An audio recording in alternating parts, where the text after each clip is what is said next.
meeting on the mound with the righty out of Wake Forest, who's in yet another jam with 2 out. Yeah, I don't think the Redbirds, we can't really see the bullpens here at Carlo Crispino, unfortunately, but it looks like they're just starting to send a pitcher down to warm up. Saw a catcher go down, and number 47, Zach Thompson, so I think he's going to start warming up for the Redbirds. Thompson, who started the game for the Baltimore Redbirds the last time these two teams faced.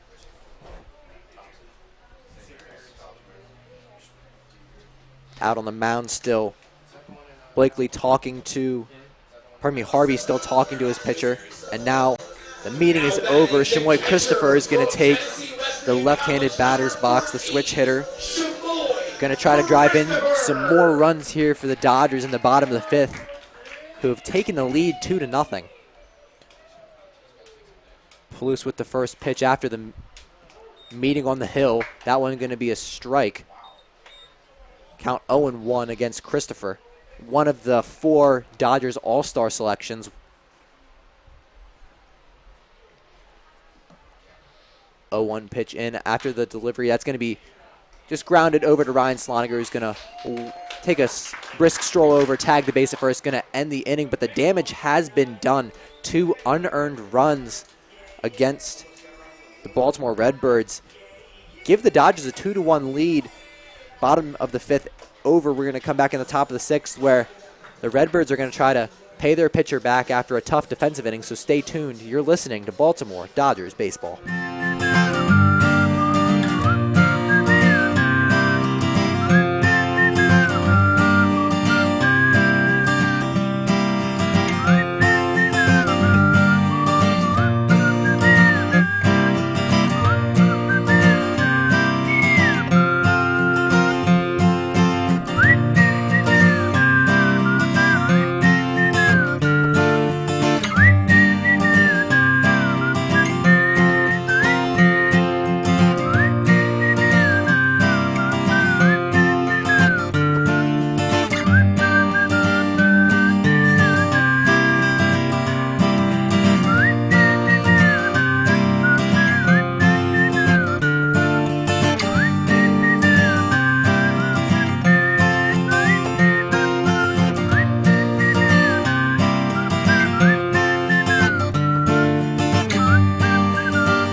Top of the 6th inning, the last inning where I'll be taking you through the play-by-play. Dodgers in that time have taken a 2-1 lead, and now Laney Orr for the Redbirds goes to the plate to take on Mark Michael. Yeah, Dodgers in need of a shutdown inning here, something they've struggled to get so far in this summer. The delayed leg kick there from Mark Michael. The pitch is outside, count 1-0 to Laney Orr. So far in this game, Orr struck out twice, both times swinging. As that pitch from Michael, again, just a bit outside, doesn't catch the corner, puts the count at 2-1. Orr played his college ball, was a true freshman over at UNC. And that's a strike there, down the heart of the plate, count 2-1. As I said, played his college ball over at UNC. Was selected as one of the Redbirds' 10 Cal Ripken League All-Stars as he hits that one down towards the Dodger dugout. Evens the count up at 2-2. In 21 games for the Redbirds this season, he's hitting .281, has a homer and 8 RBIs, struck out 16 times. Michael looking to get the 3rd one of the day, which would actually make Orr's 19th strikeout. He's added 2 more to make it 18. That pitch outside, count now full.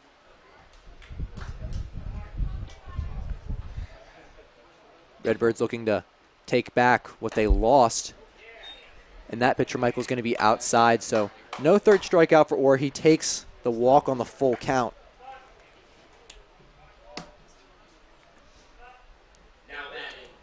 Yeah, not a very good pitch there on the 3-2 count. Actually, the 2-2 pitch and the 3-2 pitch both missing well out of the zone outside. Two tailing fastballs that didn't catch the zone.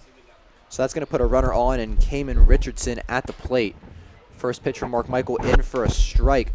Richardson playing center field today.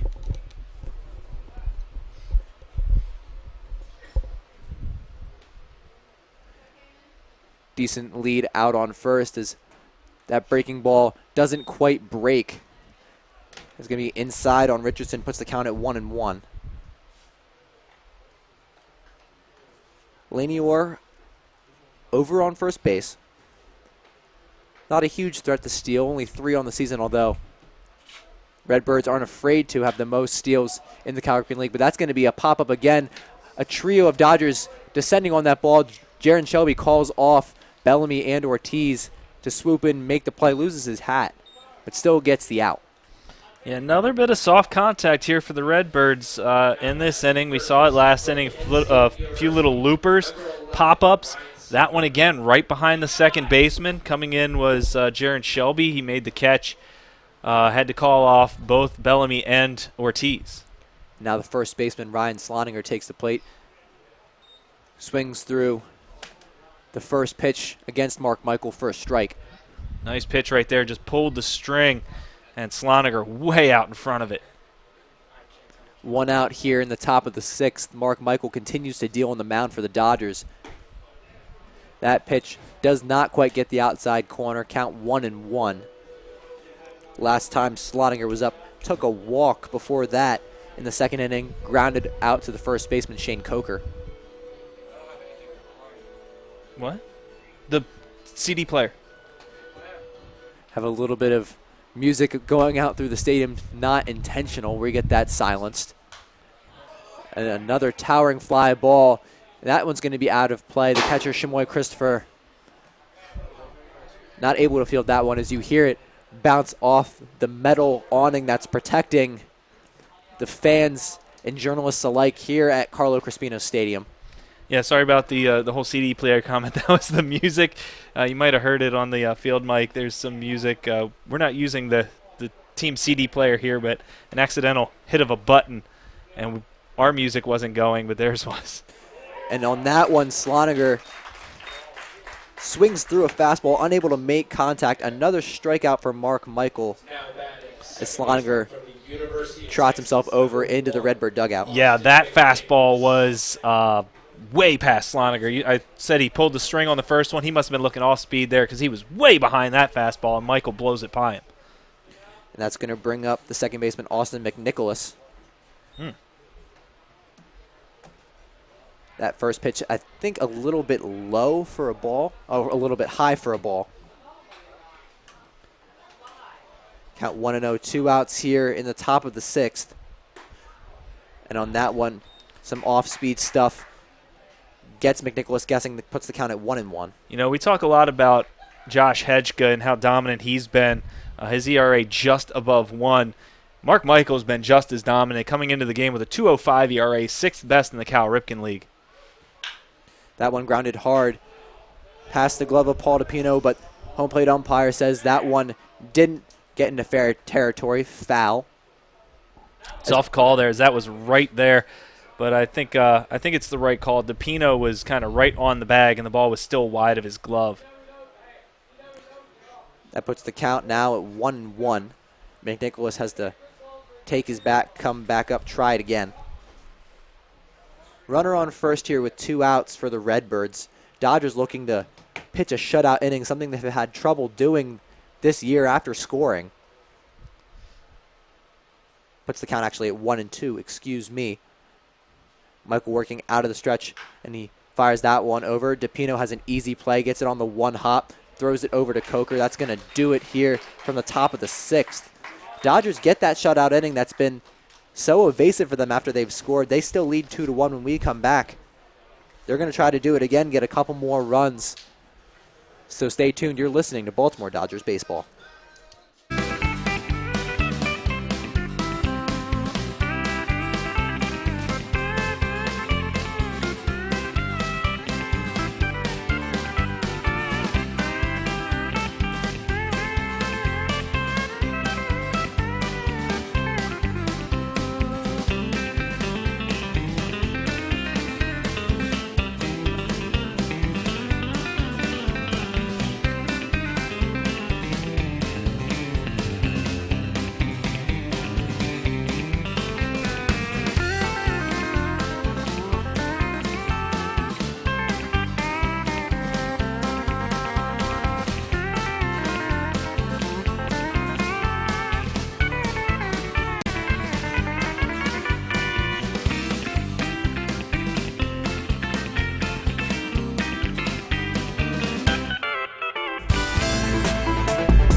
We have a pitching change here in the bottom of the 6th inning. Colin Palouse's day is done. That's going to bring Zach Thompson, normally a starter for this team, up out of the bullpen. Thompson, a sophomore at St. Mary's College. 7 games, started 5. He's got a 1-3 record, 3.46 ERA in 26 innings pitched. He's actually started against this Baltimore Dodgers team earlier in the season. Yeah, he picked up the loss in the 4-1 ball game back on the 28th of June. Colin Palouse's day, as you said, is done. He went 5, surrendered 4 hits, 2 runs. Both were unearned.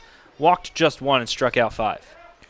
A decent day from Palouse. It's not going to hurt his ERA, but still 2 runs on the board for the Dodgers as Thompson's first pitch into the third baseman, Paul DePino, who got us out of the top of the 6th, is a strike. DePino looking to pick up a hit on the day, struck out in the 3rd, flew out in the 4th. To the first baseman in foul territory. Count now 1-1 against DePino as that pitch misses.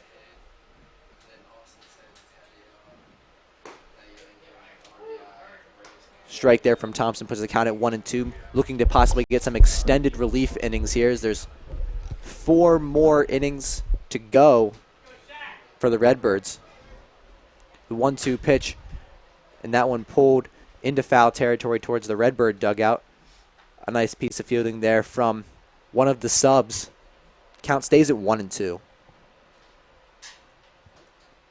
DePino, the only guy in the last inning who didn't get a chance at the plate. Dodgers almost batted around, but that breaking pitch from Thompson drops right in over the heart for a strikeout looking. DePino has to sit himself down, moves to 0-3 on the day. Yeah, DePino just, again, got buckled by that breaking ball, and it just dropped right in there. I want to make a correction. He got the loss in the 1-0 game against the Dodgers. He pitched in the game June 16th that was continued on the 28th. He did not get a decision in that game.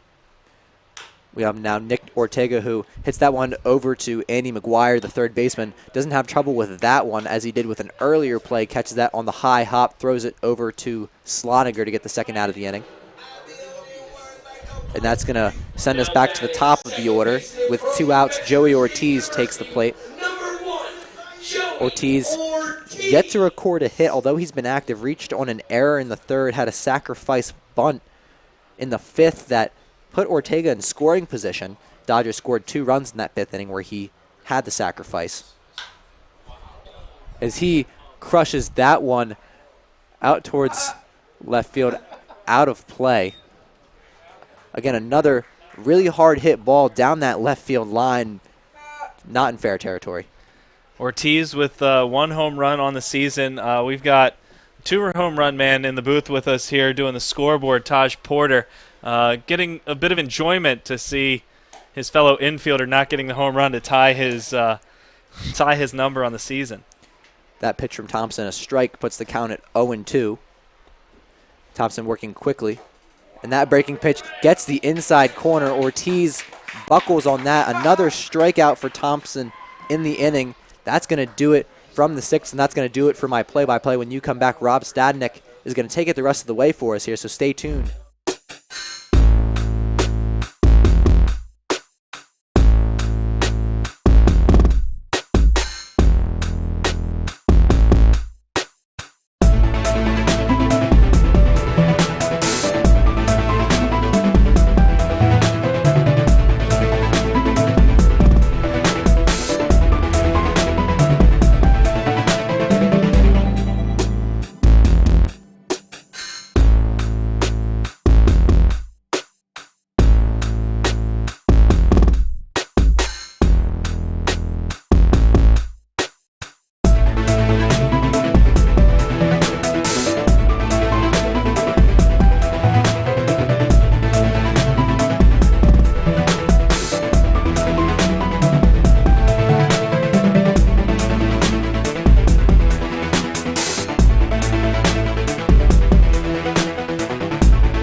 Rob Stadnick back with you, going to take you the rest of the way, doing the play-by-play with Joey White here at my side to do the color commentary. We're here for the top of the 7th inning with the Redbirds trailing the Baltimore Dodgers by a score of 2-1, and Mark Michael pitching his 7th inning of work and promptly missing with a fastball just off the outside corner to Jack Cunningham leading off this top of the 7th. The 1-0 pitch on the way. That's in there for a strike, and Cunningham swinging through it as well. And they'll even the count at a ball and a strike. Cunningham today, 2 for 2. Michael trying to obviously prevent the perfect game for Cunningham. It's a 1-1 pitch, a breaking ball. That's going to catch the outside corner. Ball and 2 strikes now to the left fielder for the Redbirds. That one, a nice pitch, just catches that outside corner. Cunningham a bit fooled by that one, puts the count at 1-2. And not fooled on that breaking ball as it breaks, well, not really at all, as it stays outside. And 2 balls and 2 strikes to count now on Cunningham. And that's been a theme of this game. Michael really trying to work these hitters outside all afternoon and evening. Now a breaking ball that catches a lot of the plate, and going the other way with it is Cunningham. And not a good pitch there by Michael as he hangs the breaking ball on a leadoff single for Cunningham. He's 3 for 3 on the day, and we're going to go to the top of the order and A.J. Lee. And that's going to do it for Mark Michael. He gives up the leadoff single, and here comes Derek Brown. And make sure. And there's the signal. So Derek Brown's going to the bullpen. We'll find out who's coming in, and we'll talk about him. It looks like Ed Lopez coming in from the right field bullpen. We'll talk about him when we come back. This is Baltimore Dodgers baseball.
And we're back at Carlo Crispino Stadium. Rob Stanek alongside Joey White.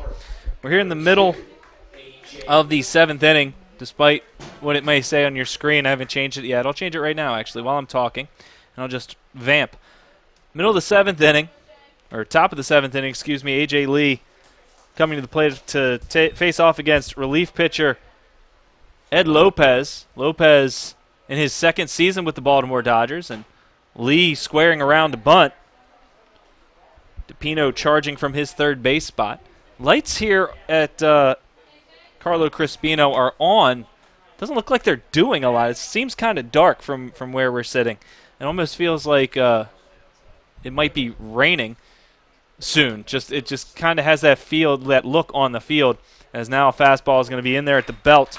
1 ball and 1 strike to A.J. Lee. Yeah, sun continuing to set here at Carlo Crispino Stadium. Well, it's not necessarily needed quite yet. They're going to turn on. They're going to illuminate the field, but still some daylight left. Lopez from Tarrytown, New York, attends Manfield University. And time called right before the delivery from Lopez. Lopez is making his 5th appearance on the summer for the Dodgers. 0-1. A 7 ERA in 9 innings pitched, 5 strikeouts, 5 walks. He's allowed 13 hits. Runner goes. A breaking ball is pulled foul over by Larry Sheets, and an error on the 3rd base coach there. Got a nice high hop and unable to make the play. Don't usually see that from Larry Sheets in the 3rd base coaching box. He's usually right on top of it. Matter of fact, we saw him in the Turtle today taking some BP. He actually took a stinger off the hand at one point, had to get himself out of there. Maybe starting to realize it's a young man's game.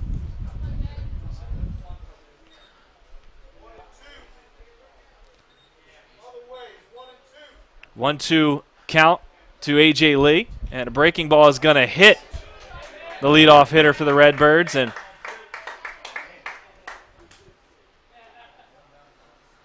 now runners at 1st and 2nd, and nobody out. And yeah, saw that breaking pitch, not with a ton of break, kind of inside to Lee. Didn't try his hardest to get out of the way on that one, just kind of took it. Now, college hitters, they won't do that. If that ball's going to miss, and certainly if it's a breaking ball, they'll just turn in and just take that ball off the shoulder, the hip, or whatever. And now runner in scoring position with nobody out, and the Dodgers in a bit of trouble here as they try and cling to a 1-0 lead, or a 1-run lead, excuse me. Runner at 2nd is Cunningham. He singled off of Mark Michael, the starter. He will be charged to the starter should he come around to score. Batter squares to bunt, and Lopez loses another breaking ball that goes over the head of Logan Harvey. Hey, those breaking pitches going high and inside on righties, not getting a lot of that curve down that you would want to see. Lopez not the biggest guy, and you don't want to hang a breaking ball up there for anyone to hit. Squaring to bunt again and dropping it down out in front of home plate. Lopez up with it. He's going to throw to 1st and take the out, but the runners advance on the sacrifice bunt by Harvey. And now runners at 2nd and 3rd with just 1 away for the Redbirds. Let's see if the Dodgers can get out of this one. Now batting, the designated hitter from the University of Virginia, number 8, Drew Blakely. As Drew Blakely will come to the plate. Dodgers do have another pitcher warming. Again, can't see who it is, but I do see the baseball being thrown back and forth. The 3 and 4 hitters coming up for the Redbirds, so certainly a dangerous situation here for Ed Lopez as he's going to try and get himself out of this. And Blakely, the only guy in this team with an RBI on the day, grounded into a fielder's choice that scored 1. And a breaking ball in there for a strike by Lopez. And he's ahead in the count, no balls and a strike. Dodgers infield remains in their normal positions. They're going to surrender the run to get 1 out here. They don't want to bring the infield in and have a drawn-in infield base hit, allow 2 runs to score. There's good speed at 2nd base. A fastball hit through the hole on the right side for base hit. Bellamy coming up with it. They're going to send Lee. Here comes the throw to the plate. It is in time for the out. Great play by Bellamy. Fantastic throw. Nice tag by Shamoy Christopher, and they cut the runner down at home plate. The speedy A.J. Lee thrown out trying to score. And A.J. Lee not happy with that one. Came up steaming. Lost his helmet. Home plate umpire right now not happy with the treatment he got from A.J. Lee, but an excellent throw by David Bellamy. The defense bails out the Dodgers yet again this season. Now batting third. So an RBI single by Drew Blakely ties this thing up at 2. But the more important play is the outfield assist by Bellamy, who guns out A.J. Lee at the plate to keep the score right where it's at. And that'll bring Andy McGuire to the plate.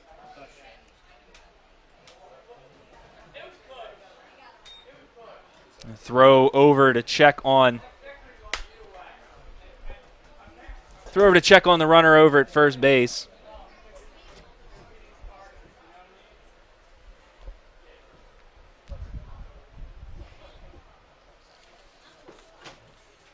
McGuire chops one towards short. Up with it is James. He's going to go the short way to get the force out at second base, and that's going to do it for the Redbirds. They score one here, but they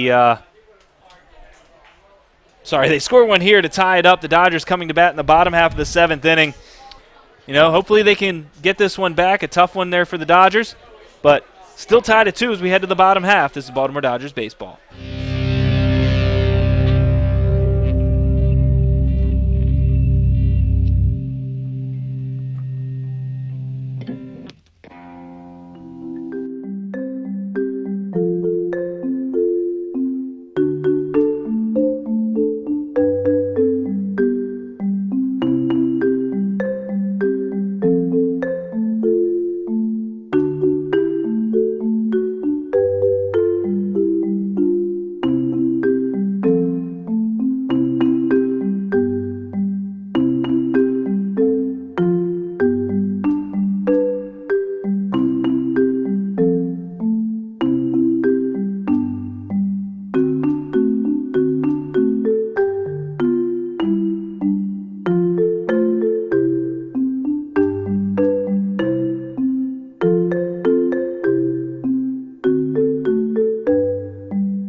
Ladies and gentlemen, we're back here at Carlo Crispino Stadium. We got a new pitcher, Shane Kubrick, on the mound for the Baltimore Redbirds.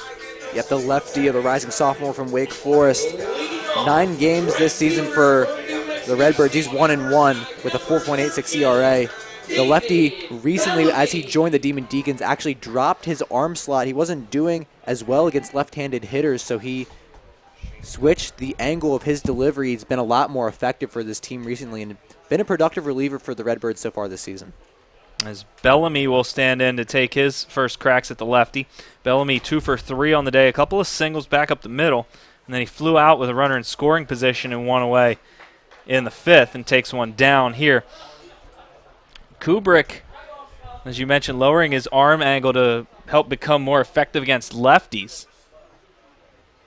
As a foul ball off the bat of Bellamy goes back to the backstop. Missed most of his junior season at Paul IV High School. He had a shoulder injury. Only pitched 1 inning in that junior season, but able obviously to make it back and still pitching at Wake, and a drag bunt attempt. Up with it is Kubrick. He's going to flip to first to retire Bellamy. Bellamy wants to get that a little bit more towards the second baseman there next time, as he's retired on the 1-3 putout, and Brandon McElwain will come to the plate. A nice job from Kubrick there, fielding his position, got up the mountain quickly, was able to backhand flip that one over to his first baseman Sloninger to get the first out. As McElwain stands in 0 for 3 today, a strikeout, a ground out, and reached on an error, but he did score the Dodgers' second run of the games. He swings and misses the first delivery by Kubrick.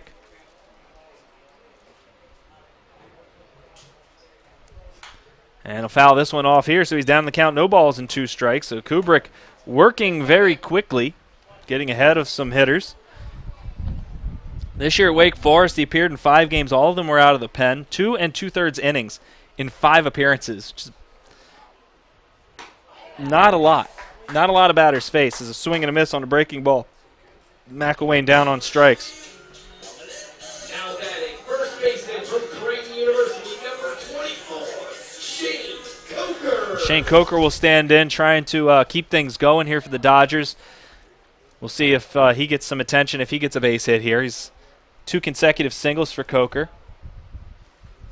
You know, it's a big spot. They might want to try and send him to second base. His first delivery is going to miss inside. Coker heading the count, 1 ball and no strikes. Coker's been staying on the ball very well in this game as he fouls one off his foot there. Both of his hits have gone right back up the middle, and still the defense for the Redbirds is spread with the middle infield, favoring the holes. And certainly if he gets on base, you know he's going to get a lot of attention on the base paths from opposing pitchers who have been trying to get him caught stealing. And the inside outs one down the third baseline and into foul territory. It's going to end up rolling back out into fair territory. One of the issues with turf fields. If that were grass, that weren't going to get back out onto the field of play. So we're going to have to stop play here for a second, as the left fielder Cunningham over to pick up the baseball and throw it back out of play. 1-2 the count to Shane Coker as he tries to get on base to get something started here for the Dodgers in the bottom of the 7th. 1-2 pitch, a breaking ball, catching the inside corner in a quick inning. Second strikeout by Kubrick, and the Dodgers go down in order. We're going to head to the 8th. It's 2-2. This is Baltimore Dodgers baseball.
Rob Sadnick back with you at Carlo Crispino Stadium. Alongside me is Joey White.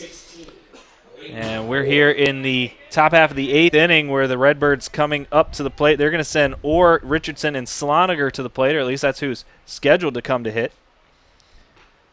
As Ed Lopez out for his 2nd inning of work.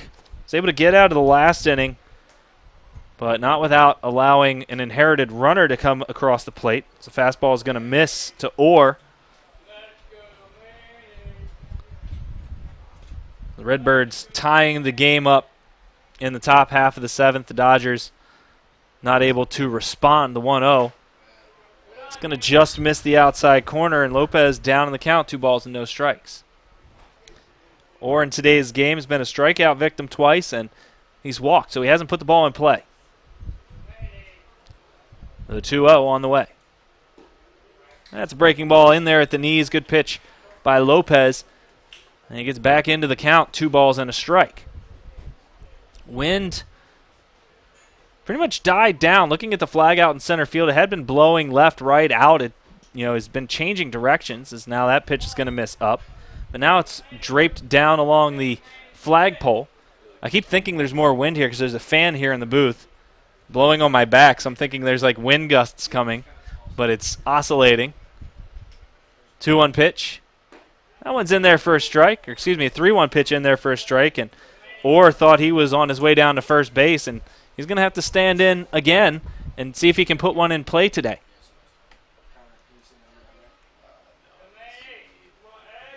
Payoff pitch from Lopez. Here it comes. That's going to miss the outside corner. And Orr on again with a walk. Did not take the bat off the shoulder the entire time. And ends up drawing the walk. Now batting, center fielder from the University Yeah, of after Virginia, 2 strikeouts to start this game, Orr's exhibited some good patience. Back-to-back walks.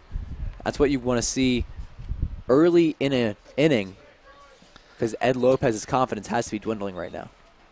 Yeah, as the Dodgers allowing another leadoff runner to reach base. And this time with a 2-2 ball game as a fastball poured in to Kamen Richardson. Richardson came into today 0 for 3 against the Dodgers in the one game he played. He has not done anything to improve that. 0 for 3 again today. So hopefully the Dodgers can get a ground ball at somebody as a breaking ball is going to miss up and in. The Dodgers desperately need to get these runners or get these outs in this inning and come back and score a run here in the bottom half. So Redbirds team hanging around is certainly not what you want, as they're kind of the class of the Cal Ripken Leagues. The runner goes, and a hit and run is going to go through the hole on the other side, and Richardson picks up the base hit. Going first to third is Laney Orr. And now runners at the corners with nobody out. Yeah, we saw a similar play actually happen for the Baltimore Dodgers earlier in the game. Joey Ortiz took off running. A.J. Lee, the Redbird shortstop, went to go over and cover the base. And then David Bellamy actually hit one down through the shortstop side. A similar play happened here to the Redbirds, not in the Dodgers' favor this time. So Ryan Sloniger will come to the plate, and he doesn't need to get a hit to score a run. Middle infield for the Dodgers at double play depth. They're going to trade a run for 2 outs, at least right now. The runner goes, and a line drive down the left field line, but drifting well foul. That strategy might change as the Dodgers facing off against a Redbirds team that has the best ERA in the Cal Ripken League. So perhaps, might want to think about wanting to cut this runner down at the plate, because it's going to be difficult scoring a run against this Redbirds pitching staff. And a bunt attempt, it's out in front of home plate. The throw down to first to get the runner. And I'm not really sure what that was, but they do get the runner at first. The runner moves to second, so it'll go down as a sac bunt. 2-3. Runner doesn't come in to score. I don't know if that was a safety squeeze or what.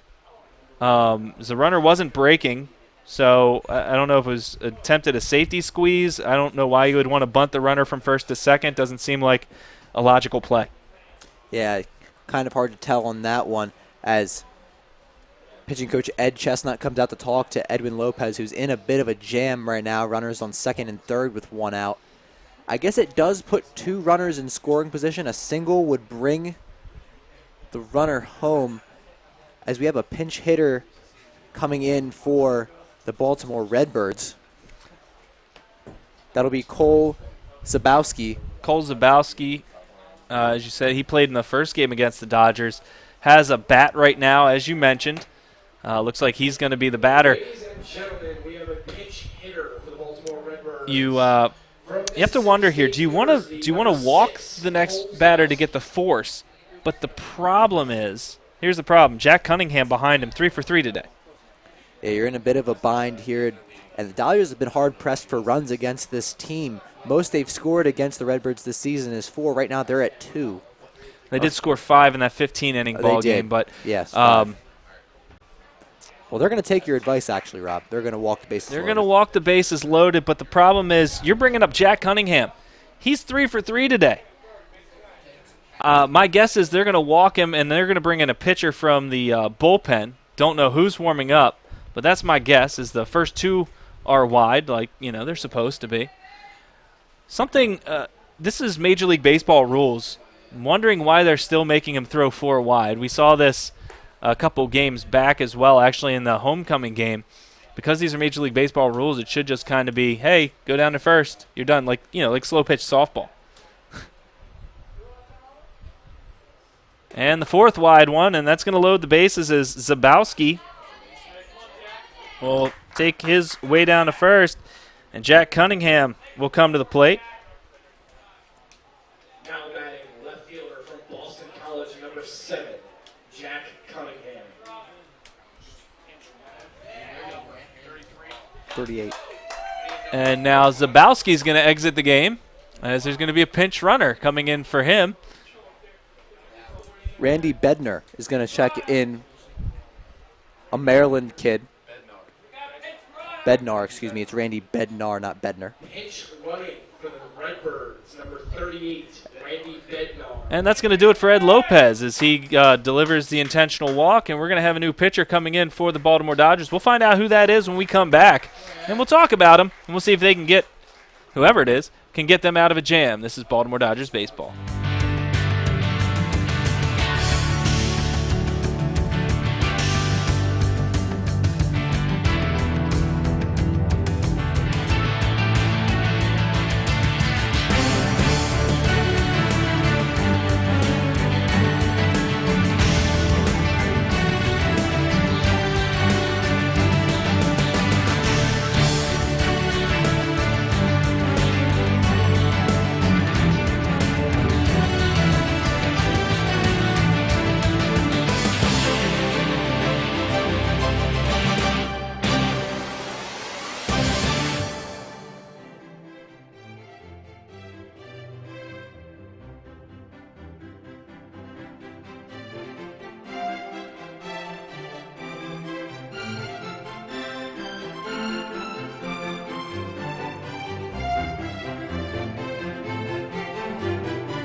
We're back here at Carlo Crispino Stadium in a bit of a precarious position for the Baltimore Dodgers, as Alex Quas will come in to make his first appearance for the Baltimore Dodgers in a bases-loaded one-out situation with the 3-for-3 Jack Cunningham coming to the plate. Yeah, a bit of a welcome to the Cal Ripken League here for the Towson pitcher, making his first appearance for the Dodgers this summer. Spent some time in the early part of the season trying to get some instructions so he can come back here raring and ready to go. He's going to face the left-handed Jack Cunningham here, who's 3-for-3 on the day. And from the set, Quas will deliver his first pitch. It's a chopper up the middle. This could be two. Ortiz gets it to throw to first. Scooped by Coker, and that's going to do it. The Dodgers escape. And the score is still tied. Fantastic job there by the middle infielder, well, the second baseman, Joey Ortiz, to get that double play, the 4-3. And the first time Jack Cunningham is retired is a double play to end the 8th. The Dodgers coming up to bat in the bottom of the 8th. Let's see if they can get a lead. This is Baltimore Dodgers.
Back at Carlo Crispino Stadium after a huge one pitch by Alex Quas. He gets 2/3 of an inning on one pitch.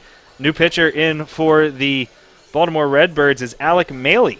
Yep, the rising senior goes to the University of Kentucky, played 2 seasons at Howard Junior College in Texas, had to sit out this past year for eligibility rules. Been one of the best relievers for the Redbirds this season, one of their 10 All-Stars, 7 games, a 1.35 ERA, 12 strikeouts, only 1 walk, has picked up a save. A little bit of a fun fact, it says on the University of Kentucky website he wears 12 at Kentucky because it's the closest he could get to 11. Which I guess is his favorite number, so he's 13 now, I guess. When all the jerseys were selected, the closest he could get to 11 was 13, which is his number here. Well, hopefully that's an unlucky number here tonight, as Austin James will stand in for the Baltimore Dodgers. James singled his last time, a little looper out behind the first baseman. Actually, got out in the right field, didn't it? A little soft little flare out in the right. Austin James trying to get another hit here as Joey White flinching. Was not paying enough attention on that one and did not recognize the fact that there was a screen. I just saw a ball in my peripheral. Yeah, the screen's about 10 feet away from us here, where at Joe Cannon Stadium it's about 3 feet. So you know the screen's right in your face. Here, maybe not so much. It's a swing and a miss. 0-2 now the count on Austin James. I really did flinch good on that It one. was big. You almost fell out of your chair. That was I bad. swear. So James, 1 for 3 on the day. A couple fly ball outs to center and that single that I mentioned earlier. And he's going to reach for one and foul it off out of play over towards the building back here.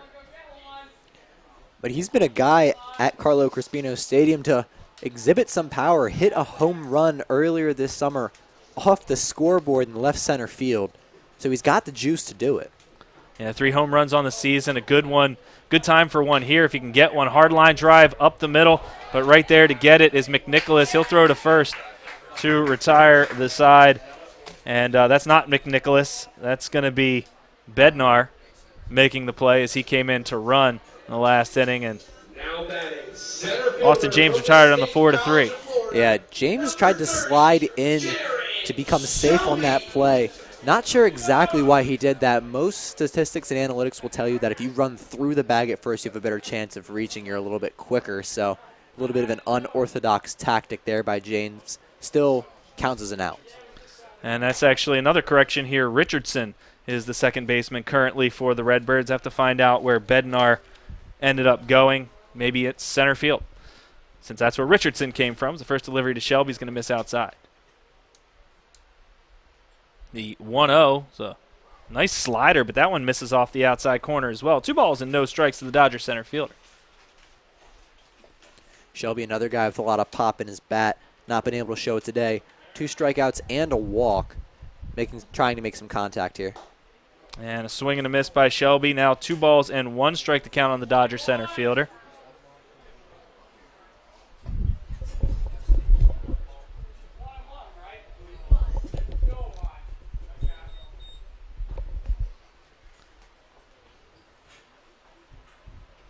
Coming set and coming home is Maley, and he delivers a fastball at the belt. They'll even the count 2 balls and 2 strikes. Dodgers have been retired. The last 8 batters have been retired for the Dodgers.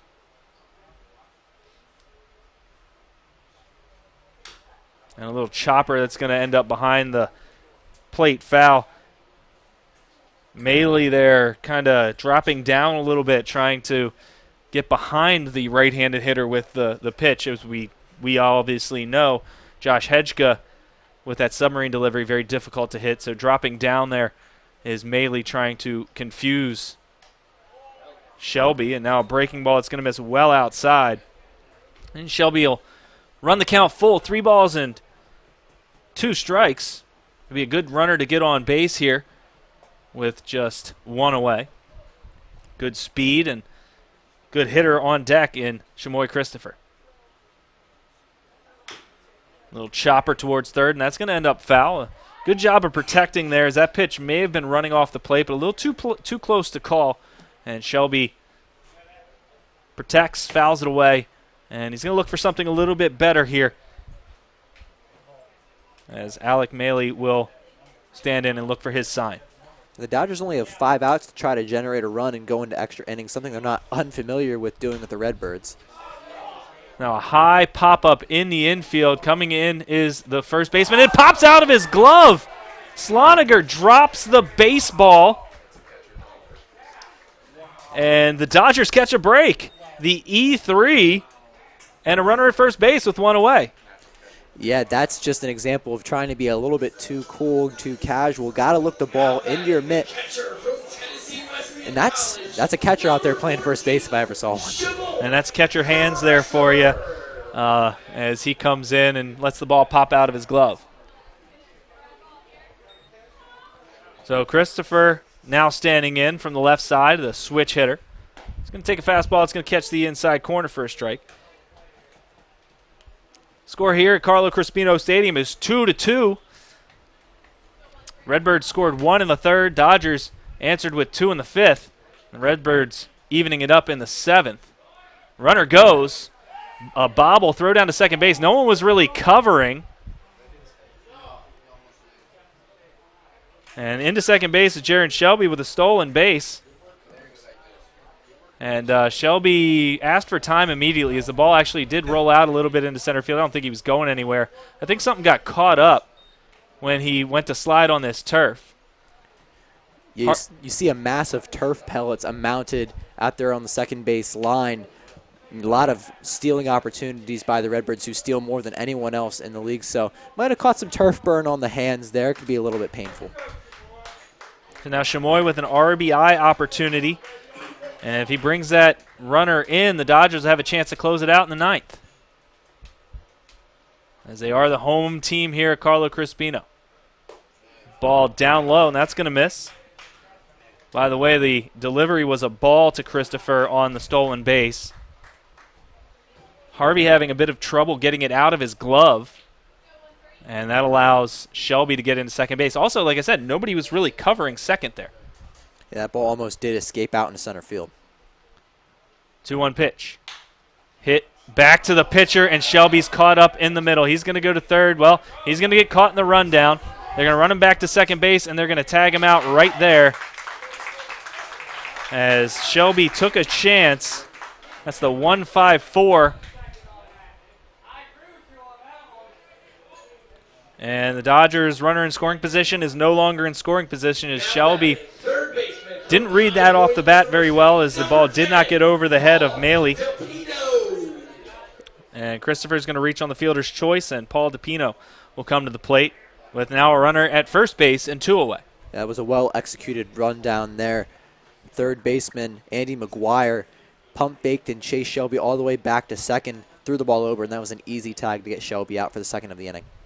It's a big spot here for Paul DePino, who's 0 for 3 today. He's struck out swinging, he's struck out looking. And looking to get a hit here, obviously, as the Dodgers need to get something going here. A run here would be huge, as they would be just 3 outs away from winning this ball game. As a foul ball at the plate by DePino. Christopher, the runner at first base, we mentioned before, decent speed for a catcher, but not somebody that's really going to run. Does have 2 steals on the season, but his lead is leaves a little bit to be desired. Kind of a Joey Ortiz level lead. Yes. And then, of course, he wants to dance off of first base after the delivery. So the chances of him scoring on a ball in the gap are probably not very good with that tiny lead that he gets, and it's not like he gets a huge secondary either. It's DePino awaits the 1-2. Chops it high to third. Right there is the third baseman, McGuire. He'll throw it across, and the error does not hurt the Redbirds as a base running mistake by the Dodgers takes a runner out of scoring position. And we're going to head to the 9th inning, and we're still going to be tied at 2. We'll come back for the Redbirds half. This is Baltimore Dodgers Baseball.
Rob Stadnick back with you at Carlo Crispino Stadium in a 2-2 ball game. The Baltimore Dodgers and the Baltimore Redbirds. The Battle of Baltimore. The Dodgers looking to set down the Redbirds here and get their chance to hit in the ninth and maybe walk one off against the Redbirds as A.J. Lee will stand in the top of the order for the Redbirds. Facing off against Alex Quas, who threw one pitch, and a breaking ball had Lee way out in front. He's down the count, no balls and a strike.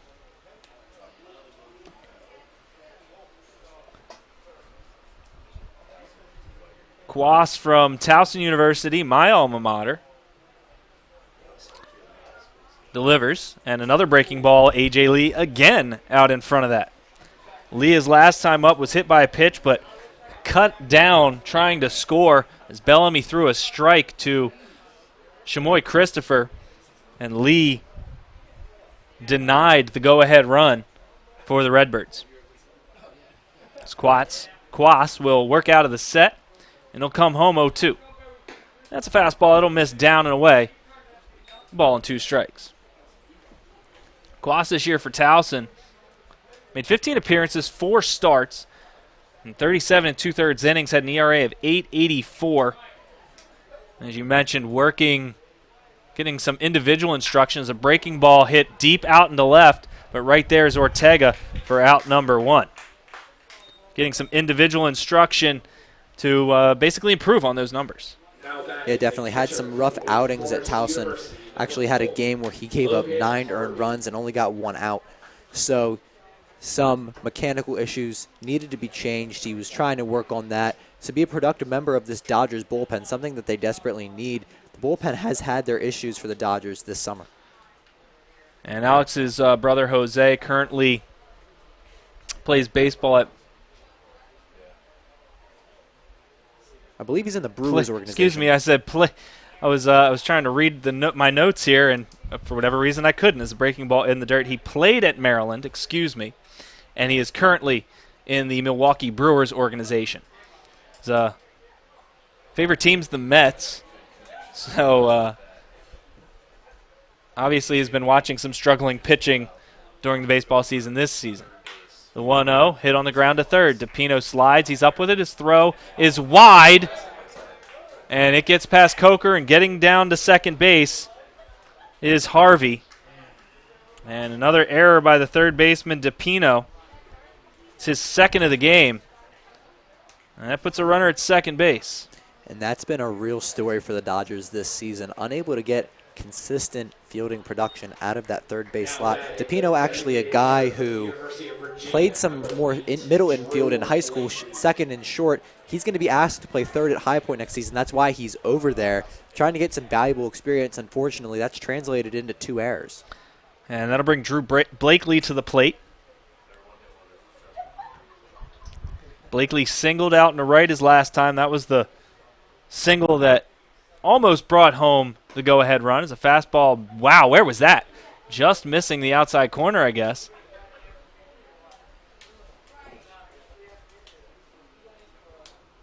So Logan Harvey, the runner at second base, he reached on the error by DePino. He is the potential go-ahead run as Quas delivers. And that one's in there for a strike. 1 ball and 1 strike on Blakely. Quas coming set, looking home, looking at the runner at second. And he'll deliver 1-1. And a swing and a miss. Blakely fooled badly there. He's down on the count of ball and 2 strikes. That breaking pitch from Quas has been really deadly so far in this game. In an earlier at bat against A.J. Lee, he was ahead on 2 breaking balls. That time, Blakely out on the front foot. Yeah, and in that at bat, he hung the breaking ball. The hit got hit hard to left. Hopefully, making a better pitch here on the 1-2 count, and here it comes. And a fastball way behind that was Blakely able to foul it off down the first base line. Big spot here. Quas came in a big spot. Bottom of the 8th inning. Bases were loaded. with just one away, was able to get the chopper up the middle, with which Ortiz fielded, took the ball to the bag himself, and then recorded the out, throwing across to first to keep the game tied. Quas is going to try and do it again. Not quite as big a situation, but big situation nonetheless. And a breaking ball catching the inside corner, and Blakely down looking. That's the first strikeout of the summer for Alex Quas. Yeah, so far, Quas coming into his Dodgers career been very productive. One pitch in the 8th inning got him a double play to get out of that one. Fly ball in the 7th, unfortunately, had an error as well in this inning, but he's been relatively lights out to begin his career. And that'll bring number 4 hitter Andy McGuire to the plate. So again, a big spot. They're going to try. No, they're not. I thought they were going to try and get the runner at second base. I thought they might have had him there. It probably would have been pretty close, but you don't want to throw that ball away. You get the hitter here, you're out of the inning. Don't worry too much about the runner at second base. A base hit is the only thing that can score him here unless you throw a few wild pitches. As Quas comes home. That's a fastball right down the middle, right at the knees. And Quas ahead in the count, no balls and a strike. McGuire reached on an error in the 2nd, grounded out, and he's hitting the 2 fielders' choices. 1-2. Or 0-1 as the ball now gets past Christopher and all the way to the backstop. And now we're just 90 feet away with that go-ahead run.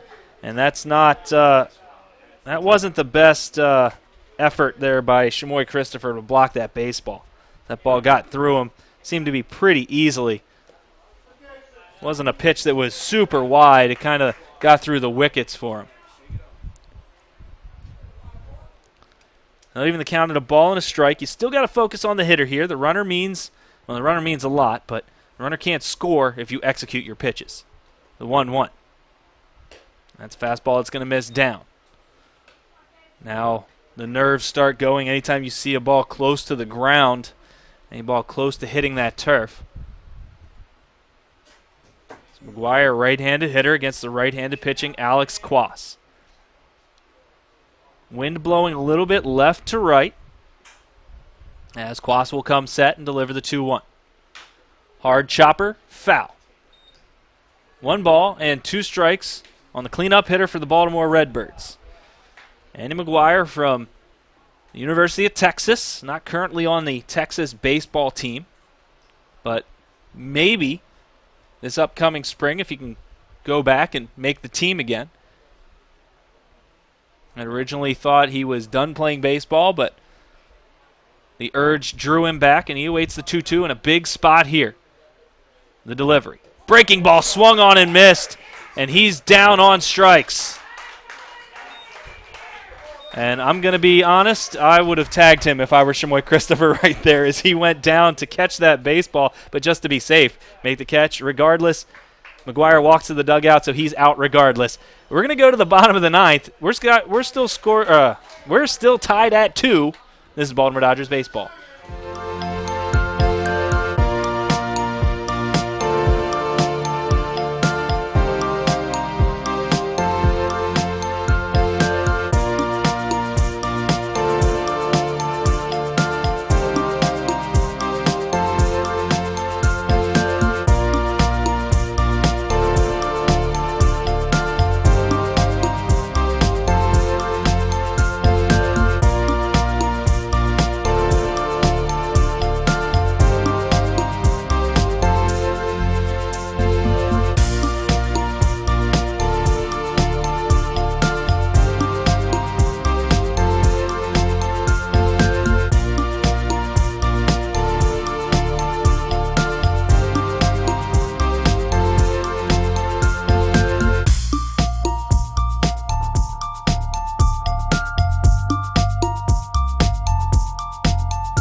Well, Baltimore Dodgers going to try and walk it off here as we're in the bottom of the ninth inning at Carlo Crispino Stadium, their home field for today, as Joe Cannon Stadium was probably a little bit too wet. They made the call early in the day. Leading off, Actually, left fielder from they might have made it yesterday, number 3, Nick Ortega. as Nick Ortega will come to the plate.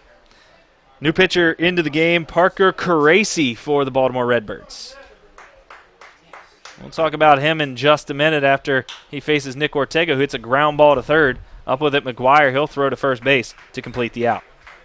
Yeah, Caracci, probably the best reliever that the Redbirds team has. This is his 15th appearance. He has 5 wins on the season, 0.94 ERA, 32 Ks, only 11 walks, has picked up 2 saves, but the Baltimore Dodgers have had some success against him this year. Yeah, in 3 2/3 innings, the Dodgers have 2 runs against Caracci this season, as Joey Ortiz will come to the plate. And a fastball will miss outside.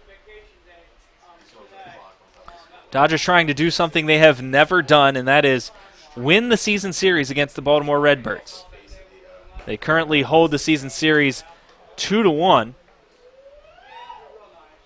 winning 1 at home, 1 here, and winning a 15-inning affair, or losing a 15-inning affair, here, as the 1-0 missing, or hitting the inside corner at the knees, and the 1-1 up and in, and Ortiz having to duck out of the way of that. We're at 9:16 p.m. Game started at 6:30, so we're not even 3 hours in, and we're in the 9th inning. Ground ball over towards second. Richardson up with it, and he'll retire Ortiz on the ground ball. David Bellamy will now take his turn against Caracci. Bellamy 2 for 4 today.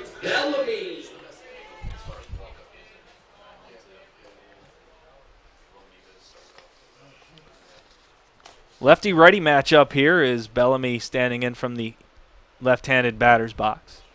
The first delivery, little ground ball the other way towards the third base coaching box, and almost a collision between Derek Brown and Andy McGuire. But McGuire doing a good job not to run over the third base coach for the Dodgers. See you, Bell.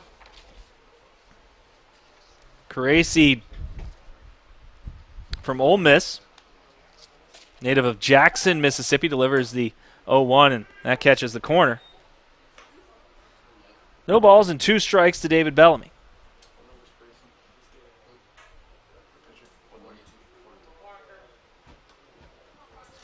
No ball, 2 strike count, and a breaking ball, and Bellamy couldn't do anything with it. Just takes it. He's down on strikes in a 1-2-3 inning. The Dodgers having some troubles since their 2-run 5th. We're going to head to extras. We're going to the 10th. It's 2-2, and I'm going to turn the play-by-play back over to Joey White. This is Baltimore Dodgers baseball.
Carolina, number 16, Laney Orr.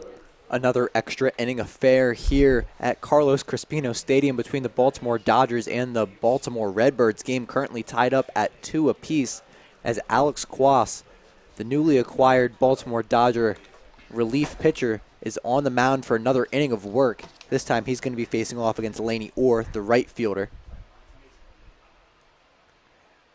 And the first pitch from Quas is going to be low for a ball. Orr in this game 0 for 2. 2 strikeouts, has also picked up 2 walks. So he's been active on the base paths. He's looking to connect on a hit. The Towson pitcher, Quas, comes in and fires, and not quite sure where that one missed. Neither does Quas. That puts the count at 2-0. Quas so far made quick work of the Redbirds. Ended the top of the 8th inning on a 4-3 double play, and then only saw 4 batters in the 9th.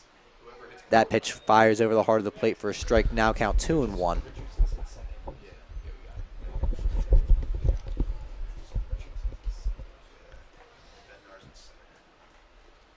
Or facing him on the left side. Dodgers see their second extra inning game at Carlos Crespino this summer. That one's going to be low and inside at the feet of Orr for a ball. Puts the count at 3-1. Good hitters count for Orr.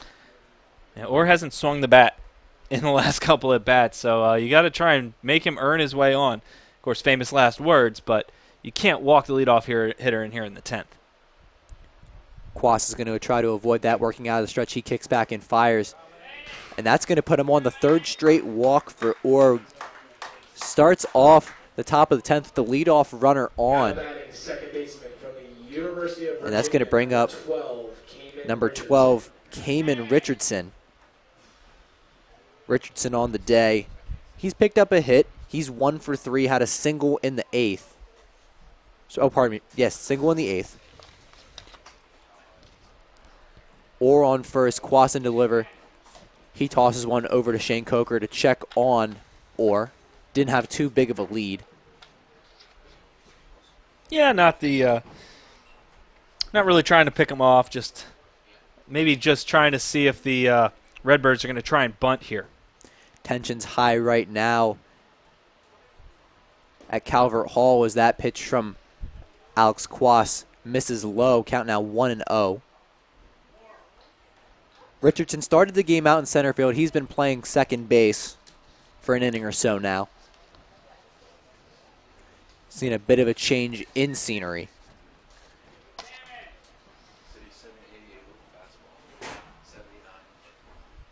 Quas looks at the runner on first. Now he goes and fires out to Coker. Laney Orr again safe. Made quick work of this game so far. Time is 9:22. We've already been through 9 innings of baseball.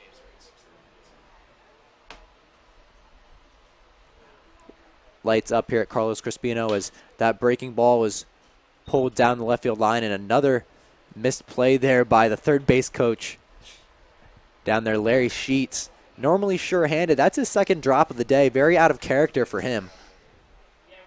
E10. 2 E10s. I have it marked down in my scorebook as we speak. And now the count is now 1-1 either way. Quas again checks on the runner Orr at first. Third time he's stopped by and said hello. A little preoccupied. The leadoff runner got on to start the inning with a walk.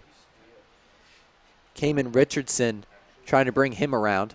And that breaking ball was fouled back into the screen, puts the count at 1-2. Yeah, Orr successful in 3 steal attempts this season, but he's been caught 5 times. So this might be a position to run, trying to get that go-ahead run into scoring position, but at the same time, you don't want a runner erased off the base paths with nobody out. He might go with 1 out.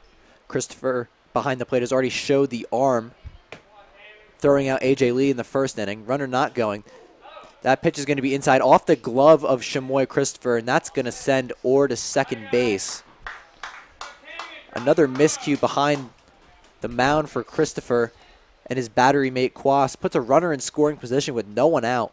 And the count 1-2. Yeah, that pitch missed its location by a good amount, but it's still a ball you want your catcher to catch. I mean, the ball wasn't that far off the plate. I know he was setting up outside, but it's a ball you want your catcher to catch, and especially now a runner in scoring position with nobody out. Count still 1-2. Orr in scoring position, dancing off second, and that breaking ball is hit over to Joey Ortiz to get the liner out.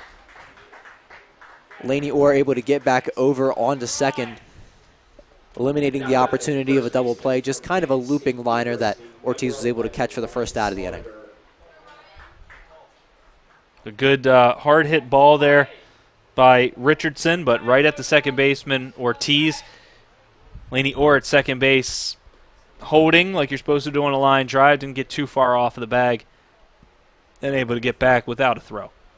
That's going to bring up the first baseman, Ryan Sloniger, who's going to see Quas for the first time. The first pitch high and outside for a ball.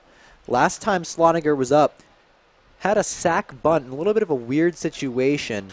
Runs were on the corners with one out, and Sloniger bunted down that side.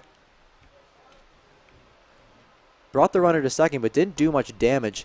That breaking pitch from Quas deemed just a bit off the plate. Puts the count at 2-0. Yeah, that's a tough pitch right there as a curveball. Thought it might have caught the outside corner, but unfortunately that wasn't the call. A single might bring home Orr. Sloniger trying to do the damage. And another pitch that's going to be called high and outside. Puts the count at 3-0, and Quas is in danger of giving up another walk. Wouldn't be the end of the world here. Runner first base open would put the double play back in order. We've seen the Dodgers make use of the double play already this game, so it wouldn't be the end of the world. Sloniger swinging at the 3-0, got the green light on that one. He fouled it off, and that puts the count at 3-1. Probably would have been a strike whether he swung through or not. Just a little bit surprised that third base coach Larry Sheets gave him the green light. Now with that go-ahead run out at second base, you got a good hitter's count. Probably worth the shot. Quas goes at it again. That pitch is going to miss low out of the glove of Christopher. That's going to be a 5-pitch walk. Sends Sloniger over to first. 2 on now, and that's going to bring up Randy Bednar to the plate.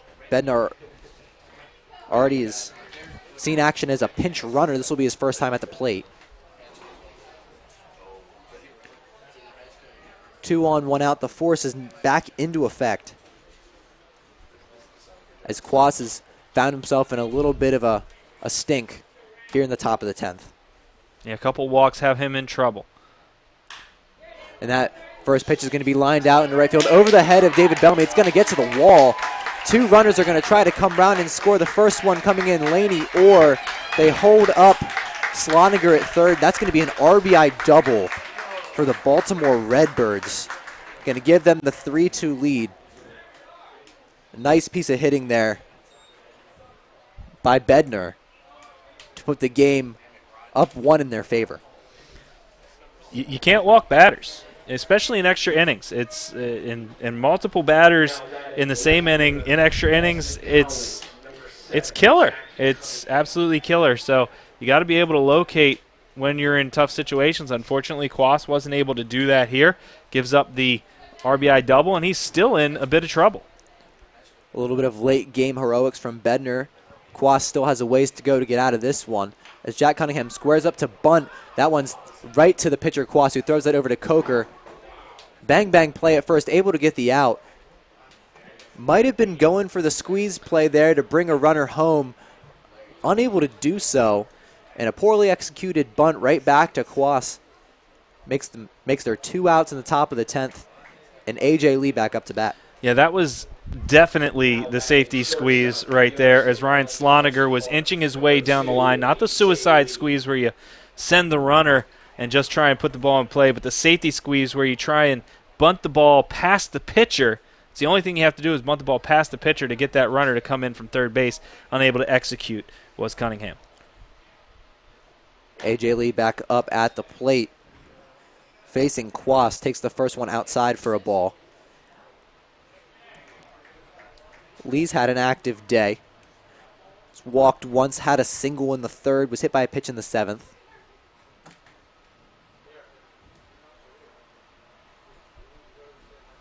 Quas comes in and fires that pitch low into the turf. Shimoy Christopher with the block between the wickets.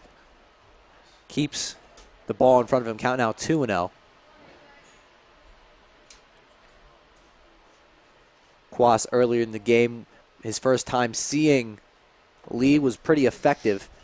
Got him with 2 breaking balls and then a liner out to Nick Ortega to erase him from the baselines.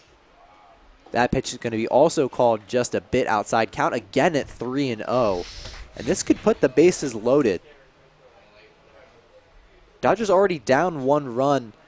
The RBI double from Bednar brought home Laney Orr to give them the 1-run advantage. Quas looking to stop the bleeding on this pitch.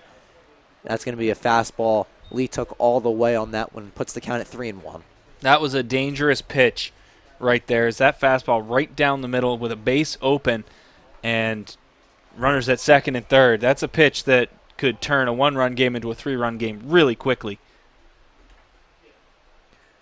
Quas steps off the mound, time called by the home plate umpire. Puts his foot back on the rubber. 3-1 count, and now it looks like they're going to intentionally walk Lee to put the bases loaded. A bit of a change in strategy on the 3-1 pitch. I think the Dodger bench saw the exact same thing that I saw, that the 3-0 count was a fastball right down the middle. Doesn't want to see that happen again.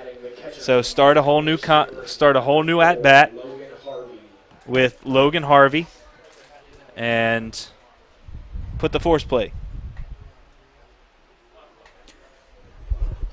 Out at any base is a force and would end the inning. Quas trying to finish off this 10th after allowing a run.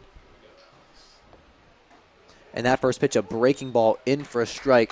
A nice curve against Logan Harvey, the catcher. Yeah, he's been able to locate that curveball. Unfortunately, that's what he's been able to throw for strikes.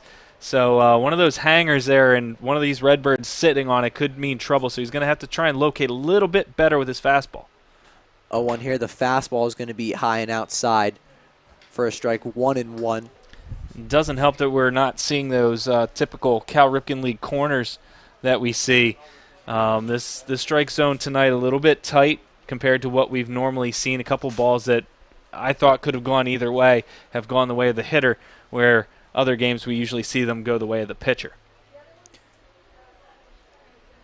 Another breaking ball from Quas drops in for a strike. Done a great job with the breaking ball. Count now 1-2 with the bases loaded. One more strike ends the inning and stops the bleeding. Here in the top of the 10th, Dodgers currently down a run.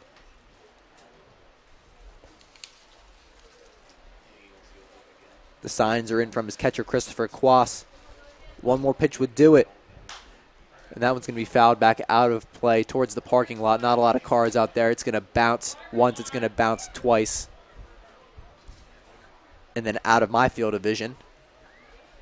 You saw it bounce? I saw it bounce. Okay, I didn't see it bounce in the parking lot. It was out of my field of vision well before that. Of course, I didn't really try and look. I gave the effort on that one. I wanted to see where it landed. Quas wants to see this one land in the strike zone, get himself out of the 10th. And that breaking ball is popped up high into foul territory. DePino running underneath it, the third baseman, and he gets that one into his glove. That's going to do it from the top of the 10th. Although the damage is done, the Baltimore Dodgers have given up a run. The nice hit from Bednar out into right field scored 1. Dodgers in the 10th inning need to post some late game heroics, so stay tuned. You're listening to Baltimore Dodgers Baseball.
Bottom of the 10th here, the Dodgers looking for some late game heroics. They're going to face Parker Carici, who's staying on the mound to try to get the win. He's going to face Brandon McElwain in the first pitch, a fastball in over the plate for a strike. McElwain struggled on the day, unable to pick up a hit, although he did reach base and came home on an error through the wickets of third baseman Andy McGuire. McElwain swings through that pitch, puts the count at 0-2. Down to the last 3 outs, McElwain looking to protect. He fouls that one back into the screen. Dodgers not getting a ton of help around the Cal Ripken League. The T-Bolts game has been canceled, so they could actually drop back to the T-Bolts if they can't come out with the victory. DC Grays ahead of the Giants, 3-2 in the bottom of the 8th right now. Dodgers only percentage points ahead of the Grays because they've played 2 more games.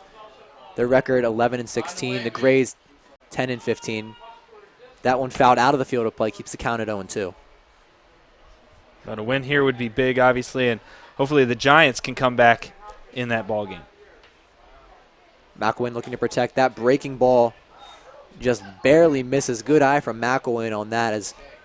As we've mentioned, the strike zone a lot tighter than previous games we've called. Yeah, that pitch maybe a little bit high and a little bit outside. 1-2 now to McElwain, who fights that one off. Just barely gets a hold of it with the end of the bat. Puts it down the first baseline foul. And McElwain definitely in protect mode there. Was almost able to just reach out and serve it down the right field line. That would have been a nice lead off to this inning. McElwain's shown the pop in his bat this season, trying to be a hero, but he fans through that one. That one goes out of the glove of the catcher, who's able to go make the play quickly. Logan Harvey throws over to first to get the out. Number 24, Shane. It's the second strikeout of the day for Caraci. And Dodgers down to their final 2 outs, but good spot to be in with Shane Coker coming to the plate. Coker hit very well in this game. A pair of singles. First pitch in for a strike on the outside corner. But a pair of singles in the 4th and the 5th, one of them an RBI single.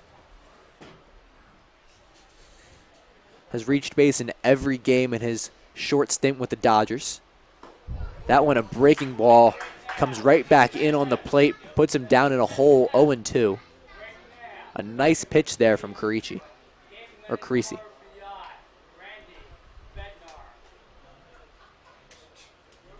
Another situation where the Dodgers are going to need to protect.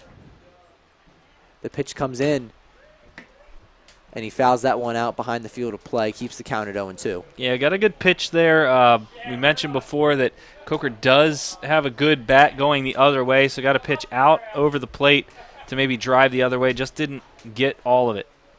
Infield deep as that breaking ball doesn't break enough. Started outside, stayed too much outside, puts the count at 1-2. If you see Coker get on here, they still have Zach Seal on the bench, so expect a pinch runner.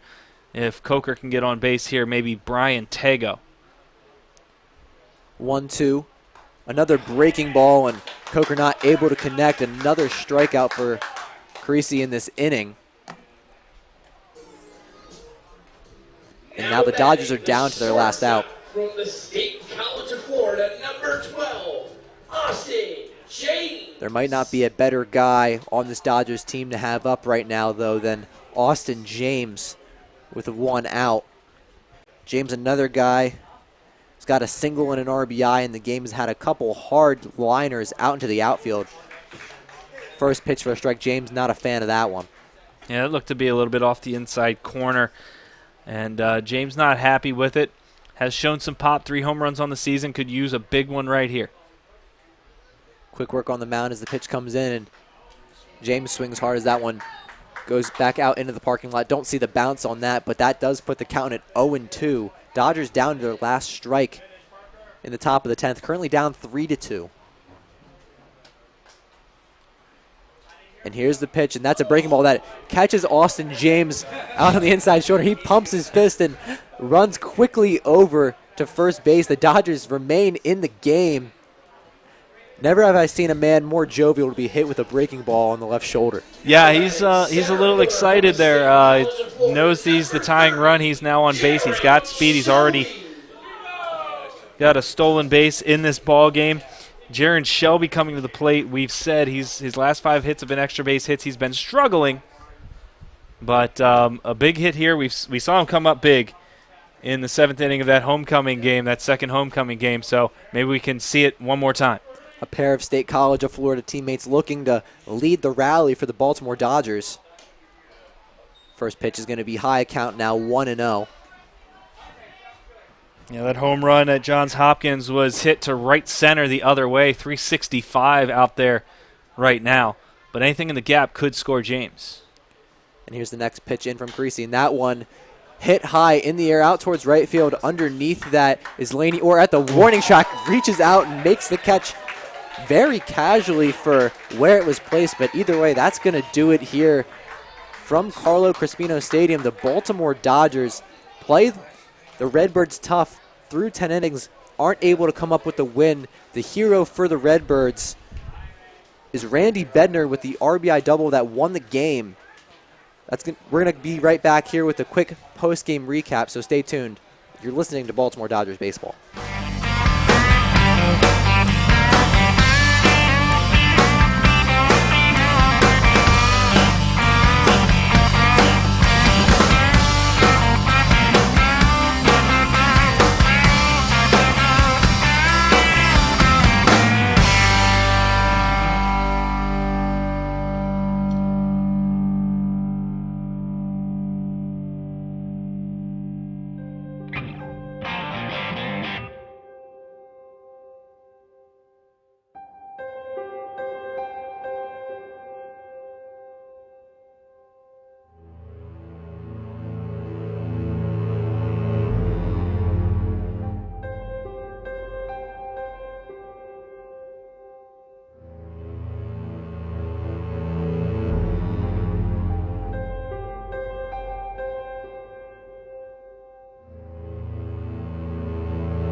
Welcome back to Joe. Well, no, that's almost a Freudian slip there. Welcome back to Carlo Crispino Stadium, where the Dodgers fall to the Baltimore Redbirds by a score of 3-2. Just a quick post-game wrap-up here for you as the Dodgers fall to a record of 11-17. The Redbirds improve their record to 17-11 and extend, or at least keep that lead in the Cal Ripken League North Division, as the Giants were trailing the Grays last time we checked, so that could extend to 2. Of course, as a Dodger fan, you hope that stays at 1 and hope the Giants get that victory against the DC Grays, because the Dodgers will fall a game behind the Grays if the Grays get that victory. Today's winning pitcher, Parker Caracci, goes 2 innings, hits a batter, strikes out 3. Losing pitcher, Alex Quas. Valiant effort from Quas, just not able to keep it going through 2 1/3. Yeah, through the first inning and a third, he was nearly unhittable. The only base runner that got on in the 9th inning reached on an error. From there on out, he had some control issues, some command issues with the fastball. Able to get the breaking ball over there relatively often, but a pair of walks and then a double out into the right center field gap brought home a run for the Redbirds, and that was really the end of the day. Baltimore Dodgers weren't able to generate a lot of hits, only scored 2 times. Both of those came in the 5th inning on a pair of singles. But other than that, not a ton of run support for the pitching staff, and that's the way it's going to end up, a 3-2 loss, another close matchup between the Redbirds and the Dodgers. Well, this Baltimore Redbirds team, a very stingy pitching staff, the best pitching staff in the Cal Ripken League, an ERA under team ERA, I should say, under 3.4, 3.53 ERA, best in the Cal Ripken League. So runs are hard to come by. When you get that 2-run lead there, you almost feel like you got to try and shut it down, because you might not get much else. They ended up using 5 pitchers today, most of which went 1 inning, because they know they've got the arms out of the bullpen that can shut them down. Most of their bullpen is going to the All-Star game. So the Dodgers, they fall here. They're still within playoff contention. They play tomorrow night against the Aces, another tough matchup, but they played the Aces pretty tough as well. So hopefully they can come back and get a win. That one's going to be at Joe Cannon Stadium. So one last time for everybody here, on behalf of the Dodgers and the Redbirds, who were gracious enough to let us host a home game here, I'd like to thank you for listening to Baltimore Dodgers Baseball.